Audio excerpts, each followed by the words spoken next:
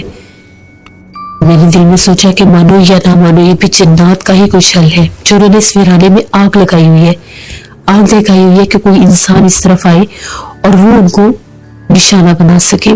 جو میرے کزن کی ایک کہانی تھی سرفراز کی، وہ اکثر ہمیں یہ بات بتاتا تھا۔ اس کے بعد وہ جاتا رہا سفر پر، کافی عرصہ اس نے ڈرائیوری کی، پھر اس کے بعد وہ سعودی عربیہ چلا گیا، وہاں پر بھی وہ جیسے کیب ڈرائیور ہی ہے اور ابھی بھی وہ کیب ڈرائیور ہی ہے۔ تو اس کی زندگی کا یہ ایک واقعہ تھا جو میں نے آپ کے ساتھ شیئر کیا۔ بہت شکریہ احمد آپ کا۔ جیسے بہت سے لوگوں کی زندگی میں بہت سے واقعات، حادثات ہو جاتے ہیں جو وہ سوچ بھی نہیں سکتے یا جن کے بارے میں انہوں نے کبھی سوچا بھی نہیں ہوتا۔ اسی لیے کہتے ہیں کہ جب بھی آپ سفر شروع کریں، سفر پر جائیں، صدقہ خیرات کر کے جایا کریں، آیت الکرسی چاروں کو درود پاک کا حصار کر کے جایا کریں، سفر کی دعا پڑھ کر جایا کریں، اور اپنے ساتھ سورۃ یاسین، قرآن پاک کی کوئی ایسی جیسے چھوٹے قرآن پاک ہوتے ہیں، چھوٹے سائز کی سورۃ یاسین ہوتی ہے، حفاظت کے لیے گاڑی میں لازمی رکھا کریں کہ اللہ پاک ہمیں ناگہانی آفات سے اور ایسے مخلوقات کے حملوں سے ہمیشہ محفوظ رکھے۔ بڑھتے